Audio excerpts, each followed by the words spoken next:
Vous avez fait péter la chouette. 2600 balles, on a dépassé les 2600 balles, c'est un truc de malade mental. Merci beaucoup. Mais bien sûr, ça, on en reparlera très bientôt. Je voulais juste vous remercier parce que ça y est, c'est fini, on a réussi et tout ça, c'est grâce à vous, c'est dingue. Mais bref, passons, vous n'êtes pas là pour ça. Bonjour YouTube. Et bonjour chers internautes et bienvenue au Manga Café, lundi, retour du Manga Café News. On reprend notre petite semaine avec un programme plus que croustifondant. Et on commence avec le manga Bibliophile Princess qui arrive chez Nobinobi, le manga Noah's Ark qui arrive chez Kana, le nouveau manga de Yukinobu Oshino, la fin du manga J.K. Haru A Sex Worker in Another World, une perfecte édition pour X de Clamp, le manga The Girl Forget Her Airglass qui va être adapté en animé, et pour finir, la bande-annonce de la seconde saison de The Ancient Magus Bride. Allez, Manga Café News, eh bien c'est maintenant!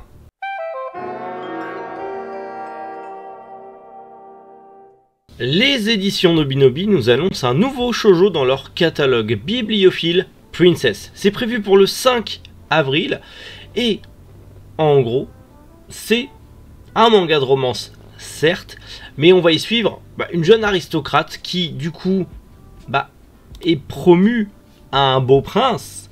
Mais l'avantage de ce mariage, c'est que cette princesse qui est fan de lecture aura accès à la bibliothèque royale, qui est la plus grande bibliothèque de ce monde.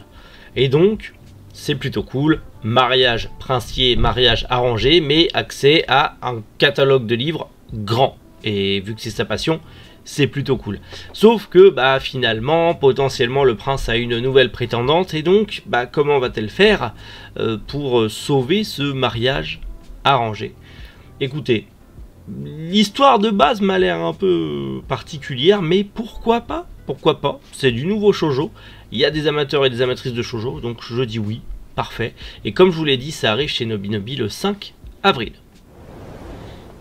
Une bonne nouvelle aux éditions Kana, puisque c'est le grand retour en France de Kenshiro Sakamoto, notamment l'auteur de Buster Kill, un shonen à l'ancienne plutôt sympathique, mais également de Fairy Tail, la grande aventure d'Happy, qui est du coup un spin-off à Fairy Tail, centré sur Happy, qui est un peu en mode isekai, tout simplement.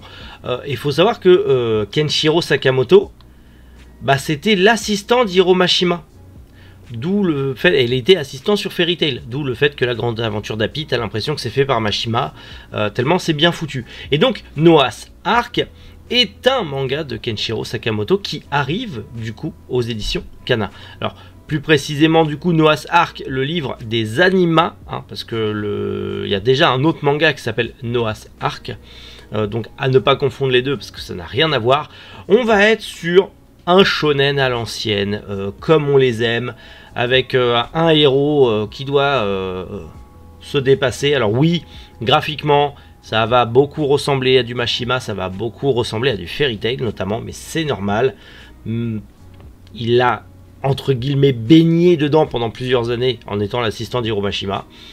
Maintenant, est-ce que, voilà, ça arrive chez Kana. Maintenant, vous faites ce que vous voulez bien sûr. C'est sûr que si vous n'aimez pas Fairy Tail ou le shonen neketsu en règle générale, vous allez vous en foutre. Mais pour le coup, moi personnellement, je vais regarder ça avec attention parce que mine de rien, Fairy Tail la grande aventure d'Happy, j'avais pris pour mes enfants à la base, je l'ai lu et c'est vachement bien. Alors c'est vraiment orienté enfant, mais c'est vachement bien malgré tout. Et Fairy Tail, j'adore. Bien sûr, donc je pense que je vais m'intéresser fortement à celui-là et bien sûr on en reparlera d'ici là.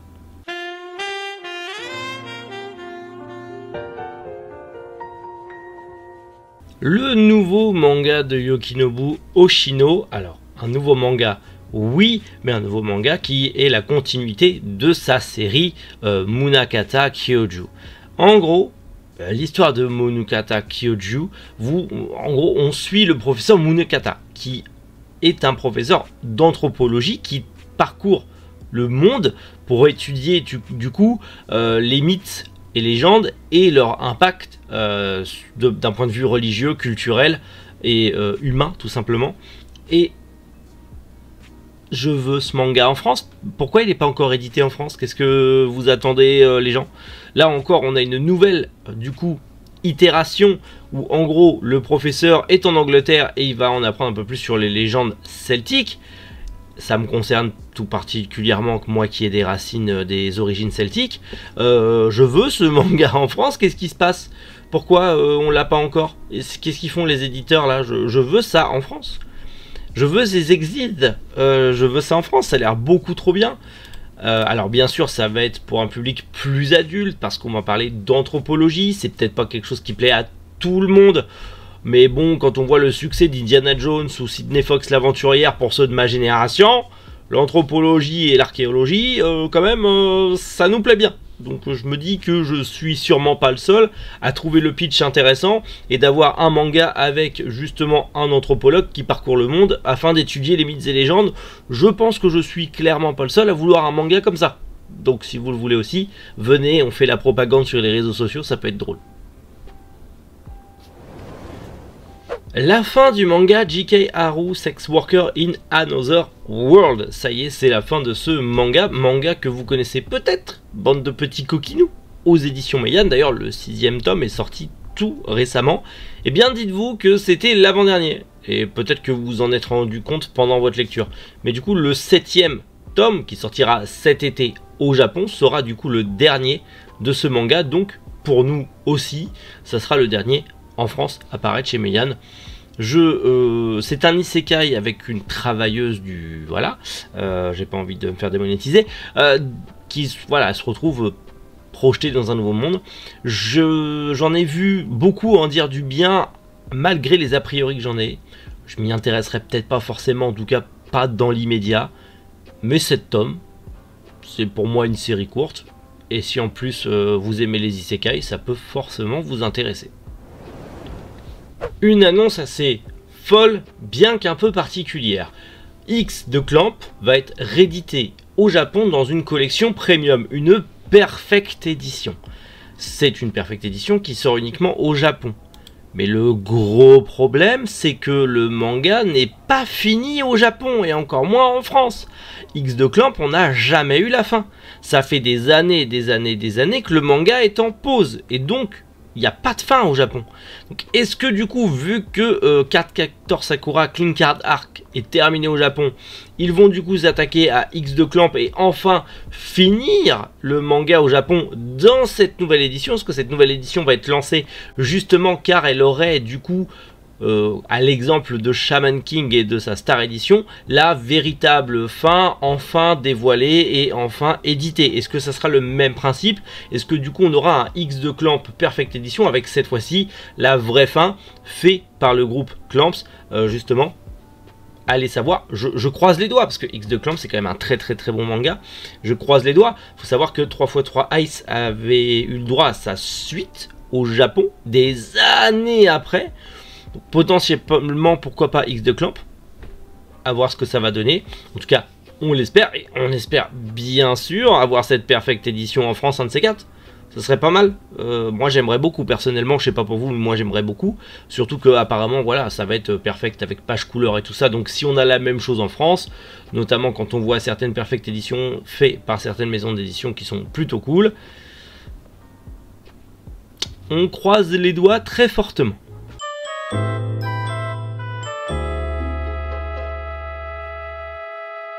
Le manga The Girl I Like Forgot Her Glaze va être adapté en animé. On l'a appris via le Twitter officiel de la série et notamment aussi le site officiel que ce manga, qui pour l'instant est inédit en France, il n'est dispo que au Japon, va avoir le droit à son édition animée courant 2023. Il y a d'ailleurs un compte à rebours sur le site officiel qui est daté jusqu'au 31 janvier 2012, donc le 31 janvier à 12 h, pardon. Je suis fatigué et du coup peut-être qu'on aura une bande-annonce d'ici là, mais en tout cas on a le TV show qui est prévu pour 2023. Mais vous allez me dire, de quoi ça parle cette histoire de fille qui oublie tout le temps ses lunettes? Et bah c'est l'histoire d'une fille qui oublie tout le temps ses lunettes, mais pas que, puisqu'on va y suivre Komura, un jeune homme qui vient d'arriver dans sa nouvelle classe au lycée, et sa voisine de classe, bah c'est Mie, cette jeune fille avec des énormes lunettes quadruple foyer, qui est très tête en l'air, et qui a tendance parfois à les oublier chez elle le matin et va en classe sans ses lunettes. Et résultat des courses, elle est complètement miro et du coup ça lui fait un regard un peu en mode bizarre, mais lui Komura il est tellement amoureux qu'avec ou sans ses lunettes il la trouve tellement mignonne. Voilà, c'est une sorte de comédie romantique. Un peu à la Kaguya-sama Love is War, mais en différent. Mais voilà, ça arrive en anime en 2023, ça a le mérite d'exister. Et potentiellement, on aura l'annonce du manga aussi en France d'ici quelques jours ou quelques semaines. Et c'est ici que vous en entendrez parler en premier, comme d'habitude. On a la bande-annonce pour la deuxième saison de The Ancient Magus Bride, l'adaptation animée du manga que vous connaissez peut-être chez Komiku. J'ai trouvé les 2 premiers tomes en vide-grenier, je les ai pas encore lus, mais il faut que je m'y intéresse. En tout cas, j'en ai entendu beaucoup de bien. Mais on a du coup cette deuxième saison qui arrive en courant 2023, le 6 avril prochain. Pas de simulcast annoncé, mais la saison 1 étant en simulcast sur Crunchyroll à l'époque, il y a de fortes chances que l'anime soit aussi en simulcast sur Crunchyroll cette année. Il sera diffusé au Japon sur Amazon Prime Video, donc est-ce qu'il n'y aura pas plutôt un simulcast sur Amazon Prime? Même si je ne suis pas convaincu que Amazon Prime fasse de simulcast. On verra bien, mais en tout cas on n'a pas d'annonce officielle pour l'instant, à part que l'anime du coup sera diffusé le 6 avril prochain et que ça sera diffusé au Japon sur justement Amazon Prime Video. Maintenant à voir ce qu'il en est pour la France, mais en tout cas la bande-annonce donne envie, enfin l'anime est très beau. L'anime est très beau, je n'imaginais pas ça comme ça. Écoutez, on verra bien, peut-être que je vais essayer de me mater la saison 1, ou peut-être me lire le manga avant, je sais pas. Conseillez-moi, je ne connais pas, conseillez-moi. Je peux vous conseiller, vous pouvez me conseiller aussi. Oui. Bon bah écoutez, voilà, c'est fait. Manga Café News de la journée. Oui, je bafouille comme d'hab, oui, je suis très fatigué, mais j'ai des grosses journées en ce moment, vous imaginez bien avec la création de la boutique et tout ça, c'est un travail titanesque. Heureusement je suis pas tout seul, bien sûr j'ai mon équipe derrière moi, mais on bosse comme des dingues. Un jour je vous ferai une vidéo avec toute l'équipe, mais on bosse comme des dingues et on vous prépare des trucs de fou furieux, ça va être beaucoup trop bien. Bref, on se retrouve demain matin pour le retour du Manga Café News avec, je l'espère, encore plus de news ultra croustifondantes. Bah d'ici là, prenez soin de vous et surtout passez une excellente journée et un bon lundi, même si vous aimez pas le lundi. C'était Méric, vous joue les internautes.